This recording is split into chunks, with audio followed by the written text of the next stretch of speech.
Welcome to Truth Talk Live. All right, let's talk. The truth is, I can't hide it, I can't hold it no more. A daily program powered by the Truth Network, This is kind of a great thing, and I'll tell you why. where pop culture, current events, and theology all come together. Speak Your mind. And now, here's today's Truth Talk Live host. Hey, welcome to Truth Talk Live. This is Joe Knopp. I get to come back for another day to talk to all of you and just share the love of Christ and ask some hard questions. And we're living in a really unique time with the election coming up, which amongst Christians, amongst believers, that really brings up great debates. And I think today maybe we can have some of those discussions because I'm really curious. What do you think? Do we have a responsibility to vote? Is it simply a luxury that we have the opportunity to vote in this country, and does it matter? And depending who you ask, depending, unfortunately, even what church you go to. I did a little research this morning and last night.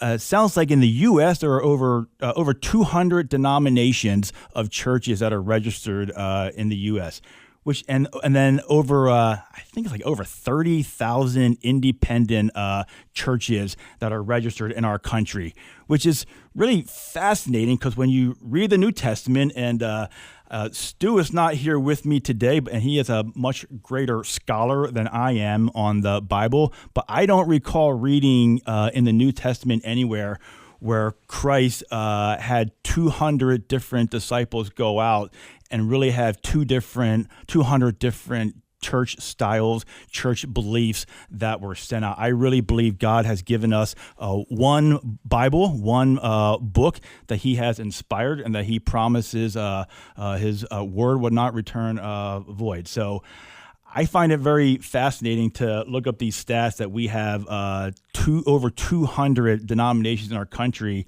And as a movie producer and as a visual, I just picture over 200 arguments occurring at different churches over time, where almost like when my kids fight sometime, they just pick up their toys and leave and go elsewhere. I feel like that might be part of why we have that many denominations in this country. But then I actually, for some of you who don't know, for those of you in Ohio that are listening right now, whether it's 106.5 in Dayton, Ohio, or also 106.5 in Toledo, Ohio, my name might ring a little bit of a bell. I ran for Lieutenant Governor of Ohio 2 years ago. And I was asked to do it. It was not something I really planned on doing or inspired to do, but I was asked, and I felt like God leaded me to that opportunity. And what it did was it allowed me to drive all over the state of Ohio, which, in case you're wondering, 88 counties, fairly large state. I think it's the 7th largest populated state in the country. But a lot of traveling met a lot of people. And one question I often got was, how do I, as a potential, politician, plan on uniting a party? How do I plan on, whether it's, call it half the country, uniting everyone around our causes? And I would often drive, 2 hours plus to some of these events, and would drive by, 50 different churches, 50 different denominations. So my conclusion was, if we can't agree on Sunday mornings on the same exact Bible, I'm pretty sure politically we're not going to be able to have people agreeing within one party. But with that said, how important is it in less than 2 weeks now that on Tuesday, if you haven't done early voting, that we show up at the polls and we vote? And I'm hoping that today we can get some answers to that. And quite possibly we'll have time at the end to get your thoughts on that. Truth Talk Radio, our phone number here is 866-348-7884. And once again, it's 866-348-7884.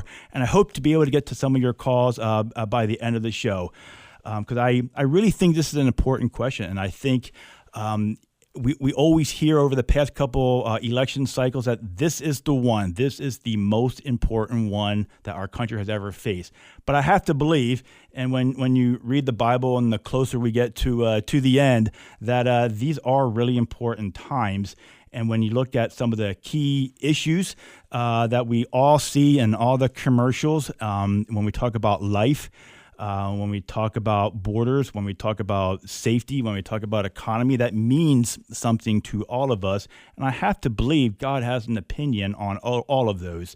So therefore, our thoughts, our beliefs, and who we vote for, those issues do matter. As most of you know, as a movie producer, I helped produce a movie called Unplanned. And it's a pro-life movie, and it really shows the reality of what abortion is and the preciousness of life and what it really took for Abby Johnson, who the movie is about, in her own life to truly get to the position where she really understood what life really is. I think sometimes in today's world, especially with social media and all the outlets that exist, with media, we throw out a lot of terms, we hear a lot of terms, but we don't necessarily give enough thought to them and really internalize them. And we live in a time where it's actually hard to have discussions with other people because we live in such polarizing times where some people are afraid to even voice their opinion, voice their stand. And the reality of it is, it can impact your career these days. It can impact relationships. It can impact family relationships. I remember when I was working on the movie Unplanned, there were folks saying this will be the last movie you ever can make because Hollywood will reject you forever. And I'm not saying it wasn't some noble thing that I did, but I just felt called to be a part of telling this story. And God's timing really, after the fact, helped me understand why it was important to tell that story. So again, we are less than 2 weeks away from Election Day. And the question for all of us in this country is, what is our responsibility? I believe, personally, growing up in Philadelphia, where this country began by some great forefathers, that it's a privilege that we have to vote, the freedoms and liberties that we have. So we want to keep that going and keep this country alive.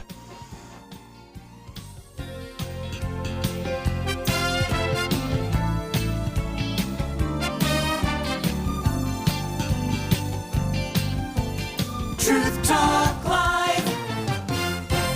You're listening to the Truth Network and truthnetwork.com.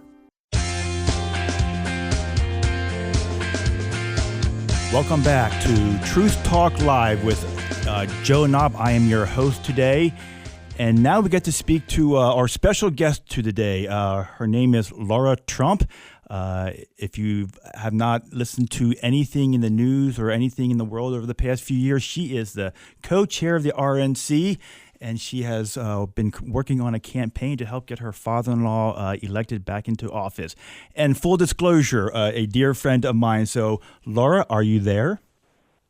I am here. Great to be with you, Joe. Thank you.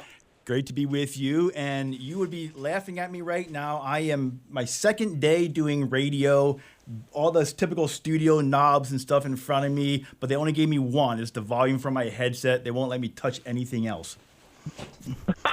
Well, that's all right. That's how I like to roll these days as well. The less I have in front of me, the better. But unfortunately, it hasn't seemed to work out that way. We've got a lot going on, 13 days, and full steam ahead. Well, I greatly appreciate your time. I'm actually in Winston-Salem, North Carolina, so a state that's pretty dear to your heart. And where are you at in the world?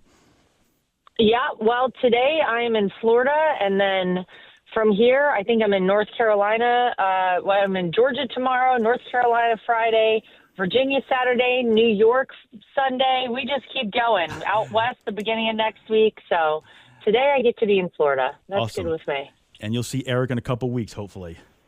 Yeah, exactly. I'll see Eric when this thing is over. That's the best part. Neither of us have any idea what the other one's schedule is. I have no idea where he is in the country, and he has no idea where I am. But we'll get back together at some point. It will be soon enough. So, hey, quick question for you. Let's go, and I know a little bit more than I probably should about your journey, but let's go back 10 years real quick to October of 2014. And if I remember correctly, that would mean you're only a couple weeks away from your wedding to the great gentleman named Eric. On your radar, where was politics back then? It was so outside of the realm of anything I was even considering. You could have probably convinced me more easily that I would become an astronaut than do anything in politics 10 years ago. So, yeah, it was not on my personal radar at all. And because you grew up in, is it Wilmington, North Carolina? That's right, yeah. And your parents still live there? My whole family still lives there. My aunts, uncles, cousins. My brother moved there recently back home with his wife, and they're expecting their first baby. Very exciting for our family. So, yeah, I mean, that's where I was born and bred, and that is where I consider home. When people hear me say I'm going home, they know it means I'm going to actually not just Wilmington, but Wrightsville Beach, North Carolina. And how has that helped you today? Because obviously when we think of the swing states that are out there and where you're spending a lot of time, you're actually out there meeting with folks just like your family, folks like you grew up around. How has just growing up in that area just helped you when you're out on the campaign today? Well, listen, I think I probably grew up like most people in this country. Kamala Harris is not the only one who grew up in a middle-class family. That is how I grew up as well. My parents were small business owners, and, I went to public schools my whole life. So I think I can probably relate in many ways to a lot of Americans just based on the fact that we all kind of grew up the same way. And I feel very lucky to have grown up in, a relatively small town, not a big city, so to speak. I had a great upbringing. I feel incredibly blessed to be from southeastern North Carolina. And, a lot of my family who I just mentioned still lives there. They're feeling the day-to-day struggles like every other American are. And I hear from them all the time about what they're facing, what their lives are like, and how the current administration has negatively impacted them. So I can appreciate it all from top to bottom. And, based on where I'm from, I think that probably a lot of Americans can resonate with how I grew up as well. And as a mother of two amazing little kids, I think I might get this wrong, 7 and 5, somewhere in that range right now. No, you're right. Okay, perfect. And growing up the way you are, and I know I've had the privilege of being with you and seeing you with your kids, being a mother is top priority for you.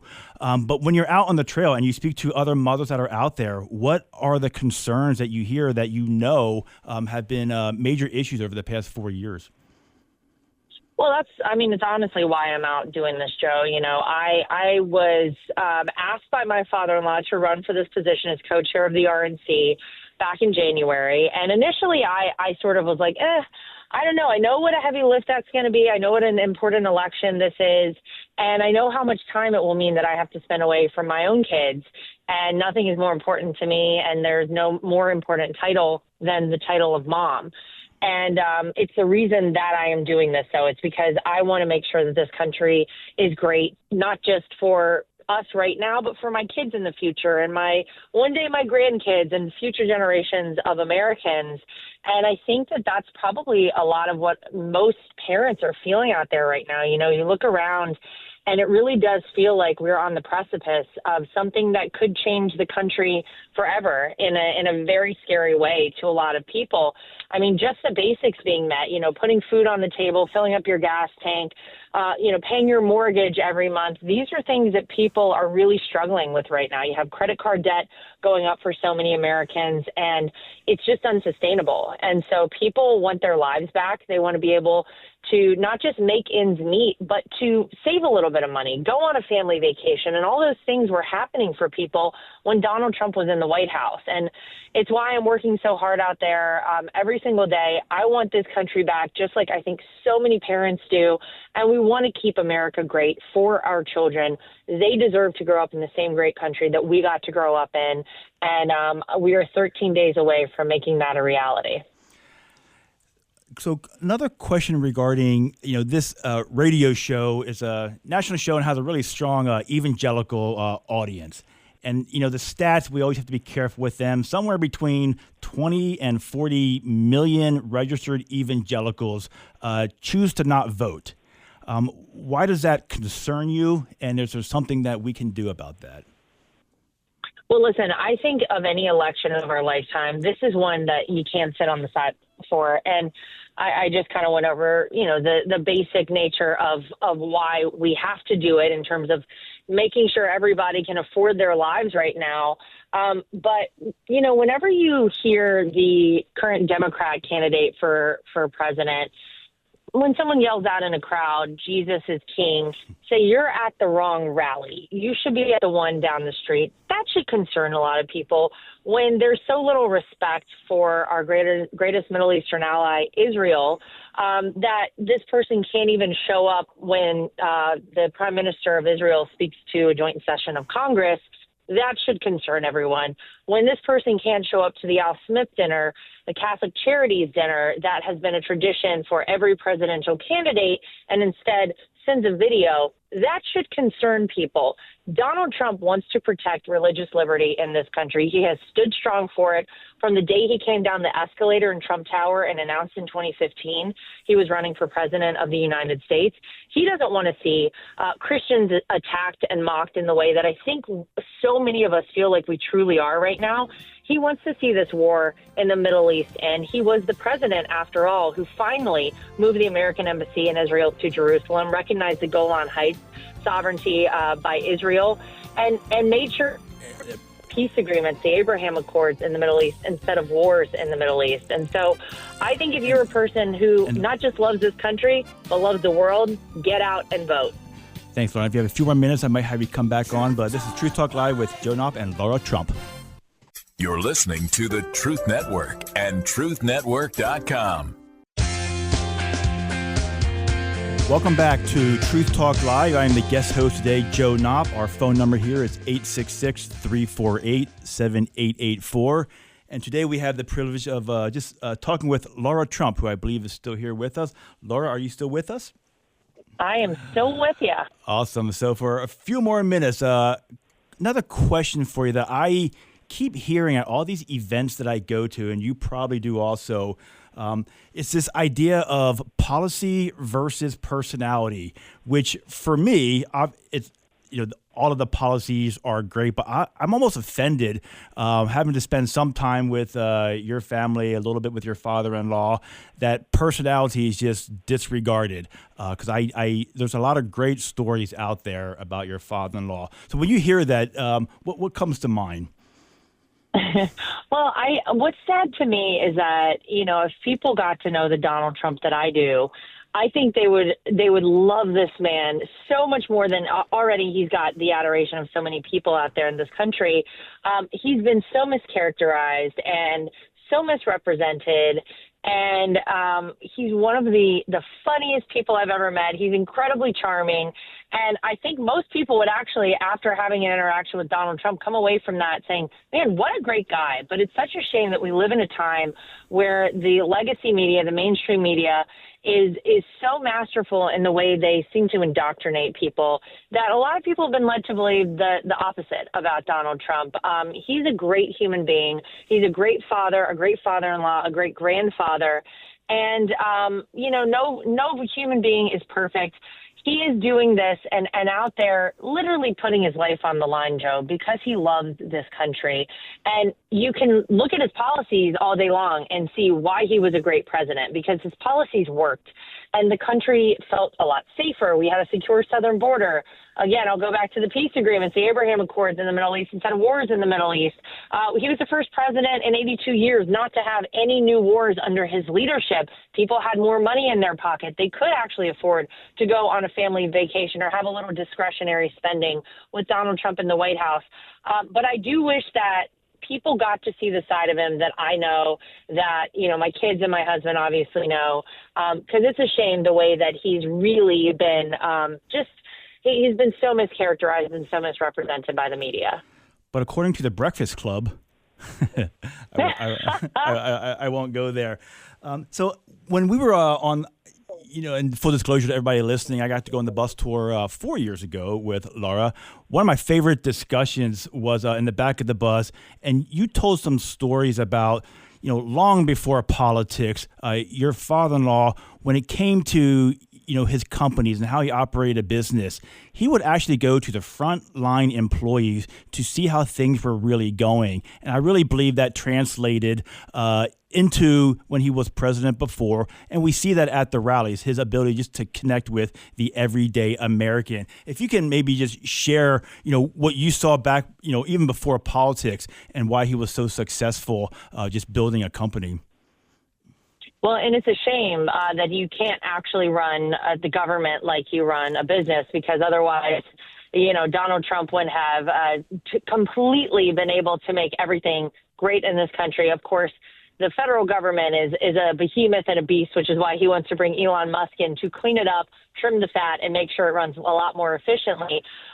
Because to your point, Joe, whenever he was a businessman, building, changing the skyline of New York City, all those things, he wouldn't go to the project manager on one of his work sites. He would go over and talk to the guy who was in the corner nailing in some hammers, or he would go visit one of his hotels and talk to the housekeeping staff or the janitors, because those are the people who are actually going to give you the real information. Whenever he would go up and say, well, how's it going? What do you think we need to do differently? What's the response from the guests? Those are the ones you're going to actually get real information from. You go to your project manager or the manager of your building, they're probably going to say, oh, sir, everything is great. But he was smart enough to know that you actually have to talk to the other employees who are there all day, every day, who come in before the sun comes up and are there well after sundown to get a real picture about it. And he's always operated like that. And I think it's why he has been able to relate so well, to your point, to most people in this country. It's sort of something that the mainstream media has never been able to figure out. Why is it that this billionaire from New York City, this business mogul, this reality TV star, really can relate so well to the everyday American? And I think that's where it started. And he continues to do that. He likes to get opinions from people around him. Contrary to what you'll hear out there reported, he really does want a robust discussion with people and to get opinions from everybody, and sometimes unlikely sources. And then obviously he takes that all into account and makes his decisions. But it's one of the really unique things about him. And I sort of love the fact that the media is still trying to figure it out. They probably never will, though, Joe. I think you're right there. And I think my two favorite traits of his is his ability to listen, which I say that to people, and they find it ironic that that's what I say, but I think his ability to listen to people and really find out who the smartest person in the room is and who has the courage to actually tell him the truth and not just patronize him because of who he is. His other greatest gifting is selecting talent, and I think you were selected, I think, back in 2016 on an airplane on the way to North Carolina. But if you can just talk to the people that he has surrounded himself in the past, but it looks like he's building up quite the unique team of talent. And you already mentioned Elon Musk, and no one can argue he's one of the most brilliant people on this planet. Oh, my God. Well, anybody who can design a rocket to come back down to Earth and then be captured in a cradle in the way that we saw that happen the other week, it's absolutely incredible. Certainly one of the smartest minds of our era. There's no doubt about it. But, Donald Trump has this amazing ability to see talent oftentimes within people that they can't even see within themselves. And if you go into his company now, the Trump Organization, what you'll find out is that some of the top executives at the Trump Organization were at one time drivers, security guards, doormen, and he saw something within them that they didn't even recognize, and he gave them the opportunity to rise up through the ranks. And those are the people who have been at his company for some 30 or 40 years now. He certainly did it to me. You know, you just mentioned this when I was on the Trump Force One plane with him in 2016, headed down to a rally in my hometown of Wilmington, North Carolina. He and I were discussing the state. This is back, obviously, the first round. And there were some issues in the state. Hillary Clinton had said it was her firewall, a must-win state for her. And in only the way Donald Trump can do, he basically looked at me and said, you know what? I think I want to put you in charge of the state. Could you win the state of North Carolina for me? And that was sort of the start of it. I said yes, because, of course, this is my father-in-law.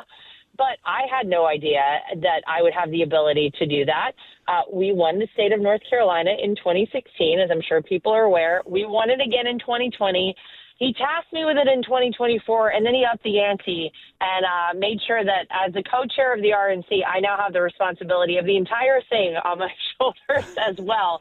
But I can tell you, without Donald Trump, I would have never in a million years imagined I had the ability to do any of this. He really is incredible in figuring out talents that you don't see in yourself. Well, I get to travel the country, probably not quite as extensively as you, but when people find out that I had the privilege of doing a documentary with you and watching your rise, as people call it, it's been a real privilege to know you personally, because you're so much greater as a person, as an individual, than people even know. So I greatly want to thank you as my friend for talking to me, but more importantly, just your passion for this country, your passion for not just your family, because you don't get to spend much time with your family now, but your passion for my family and the families of this great country. So we thank you for all the efforts you're giving towards us. And as I sit here in North Carolina, which you need to win again this year, is there one more message you want to leave with them? Well, I just want to say thank you, Joe. That's so nice. Such kind words. You know, I think we all have a responsibility in 2024, and I'm taking this very seriously because I really do believe that this is an election that will decide the outcome of the future of this country, but truly the world. And I think it's palpable out there. This is not a fight anymore between Republican or Democrat. This is really about good versus evil, and good must triumph. And so I want to make sure that everybody listening is registered to vote. Go to swampthevoteusa.com right now. If you are not sure, again, it's swampthevoteusa.com. You can find out your voter registration status. You can find out where to vote early.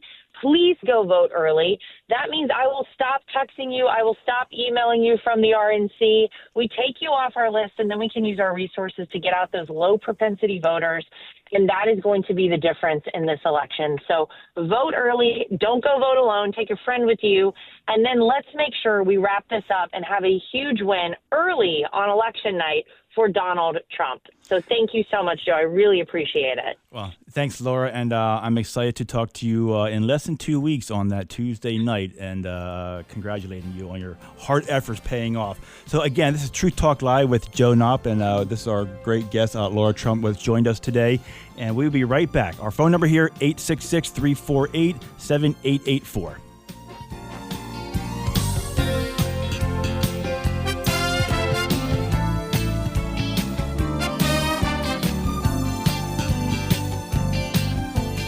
Truth Talk Live. You're listening to the Truth Network and truthnetwork.com. Welcome back to Truth Talk Live. I am your guest host for today. I am Joe Knopp. Our phone number here is 866-348-7884. Again, 866-348-7884. I would love to hear from some of you and get your thoughts on, what Laura had to say, but also, is it even fair to have her on a radio show and have her on a Christian radio especially, and just have her talking? like I said before, I did run for office, and it was the first time I ran, first time I even considered running. And I think the most valuable lesson I learned is that there is a difference, and I guess I could say this is my opinion. There are probably people far smarter than me that would argue this point, but there's a difference between being a politician and being a leader. Let me say that again. There's a difference between being a politician and being a leader. Because if you're a politician, what is your end goal? Is it to be a great leader? Is it to be in office? I would argue your reason for being a politician is to win that election. And if your purpose is to simply win that election and then maybe 2 years later, run again and try to win that election, if that is your goal and that is the definition of politics, I believe that can kind of warp your beliefs. That can kind of warp what you tell people you stand for. And in today's world, what we see people asking voters, what do you stand for? What do you want your politicians to believe? And unfortunately, I believe a lot of politicians these days, they craft their beliefs from potential voters. It is not who they are. It's not what they grew up believing, and it's definitely not what their actions have portrayed. But it is the game of politics that we see today, as opposed to true leadership. I believe, and again, I'm biased to the history that occurred in Philadelphia because that is where I grew up, and my family loves visiting Independence Hall and the Liberty Bell and all the great sites that are in Philadelphia. But what I love about being there and reading the history from there is our forefathers had this idea that they wanted leaders to be elected. They wanted people in the community to look at leaders in the community, whether it was a business owner, maybe it was clergy, maybe it was just someone who had a confidence about them, that a good friend they trusted. Our forefathers wanted them to be elected into office.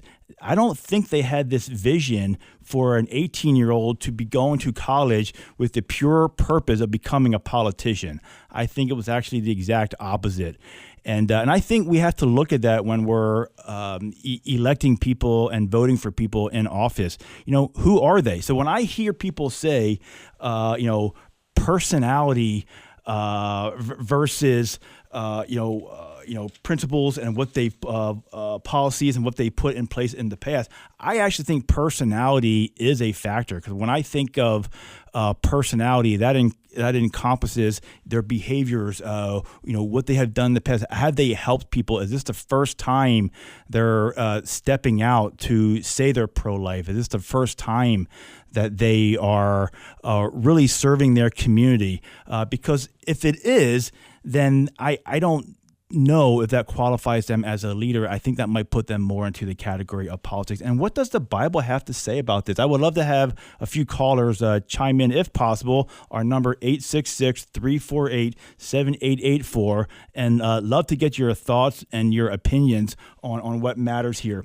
Because one thing I will say about our country, and I have a friend working on a movie right now that takes place back in the 1700s, and it really talks about our forefathers and how they were their beliefs and how important the Bible was to them, and how when you travel around Philadelphia and D.C. and you look at the monuments, you see scripture literally like chiseled into concrete, into marble, all around these original buildings from our country, all around these memorials.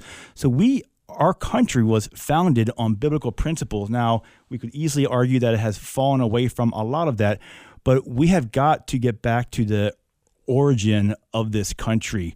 And this, in 2 years from now, is going to be the year 2026. And what that means is we will celebrate, hopefully, the 250th year anniversary of our country. And I personally believe that we have a great opportunity in 2 years from now to actually celebrate not only most recent corrections that have occurred, but I also think we're going to be able to look back 250 years, and just see the amazing people, the amazing freedoms, liberties that we still have in this country. Because I believe the alternative is we might have to just talk about what was if we're not careful in this election. I really believe it is a pivotal election. I know we always say that, but I think it's hard to argue that point right now. So again, I think we have a few callers that are trying to come in. Our number is 866-348-7884. Would love to hear your thoughts on today's show, but also just this idea of Christians talking about politics, because that's where we're at right now for the next 12, 13 days. That's all we're going to be consumed with, is all we're going to hear. That's what we're going to be talking to family and friends about. And I would really like to know, and again, I'll be back here tomorrow, but, having Laura on the radio, some find that controversial. I was talking to Stu beforehand, and, it was a question. He, trusts me, and he trusts the idea of having her on, but I would love to hear your thoughts and opinions of that. And we would love to welcome, others who are, running for office, or folks working with them to come on the air. I think, we all have a story, we all have a journey, and I think when we hear people speak, we can see if that's where their beliefs are formed, or if their beliefs are formed through the lens of politics, and they are crafting a message that they believe people want to hear. And I think that is discernment that we have to have today. And had a men's Bible study this morning, and there was a pastor friend there.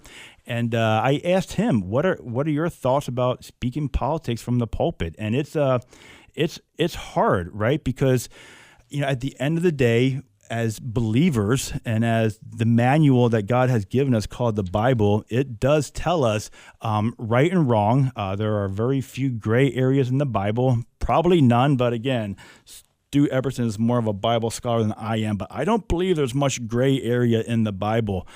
So issues like life is clear as day, how we should vote and how we should take care of the most precious of souls on this planet, which is, in mom's bellies from the moment of conception. So I really believe in this time of, election cycle and this place where our country is today, as Christians and as believers, we cannot be fearful to have important conversations about this. I really believe it's important that we encourage everyone out there to vote. If you do the math, those that don't vote, that does factor in. That does factor in a vote for the opponent typically. Don't want to get math crazy here, but when you have a fraction and you have a number on top and a number on bottom, if the number on bottom is smaller, then it affects the outcome. So we definitely have to have everybody out there voting.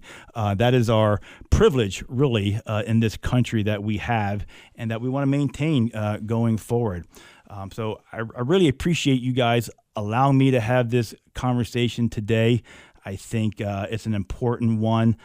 Looking forward to tomorrow. I'm trying to have another special guest on that's going to really give a strong biblical viewpoint on this topic that I believe you'll appreciate. Again, my name is Joe Knopp. My website is actually joeknopp.com. That's JOEKNOPP.com. You can reach out to me directly on there. I live in Dayton, Ohio, so our station out there is 106.5, and then just north of there is Toledo. It's also 106.5. So we want to give a little shout out to my Ohio friends there. I am coming to you from Truth Network. You can reach all of their shows from truthnetwork.com. And they also have an amazing app that actually works really well. I appreciate the app. It's just a Truth Network app. You can go to wherever you download apps and bring that down to your phone. And what I love about it is you can actually, any of the shows that you hear on these stations, you can go directly to those shows. And if you missed an episode, or if you want to share an episode with somebody else, you can send it directly from the app. So that's a great option that we have there. But going back to this idea of Christians and politics, maybe think about it. Why do, if there's 40 million registered evangelicals that choose not to vote, what has caused that? And, should that be a proper accepted outcome? I really believe we need to talk to our friends, talk to our neighbors, and find out if they're at least voting. And I really think we need to push this idea that we still live in the greatest country on this planet. And I truly believe that, sincerely believe that. I've had the privilege of traveling some outside of this country, but more importantly, I've had the privilege of traveling all throughout this country. I think I've been to all but 4 or 5 states. I even been to North Dakota, South Dakota, some of the usual missed ones. But there are amazing, great people in this country that are just working hard every day. They're trying to pass the love of Christ to as many people as possible. And we in this nation get to do that. So again, thank you for listening in today. This is Truth Talk Live. I am Joe Knopp. I was your host today. You can reach out to any of these shows on truthnetwork.com, and looking forward to having a chance to talk with you again tomorrow. Thank you.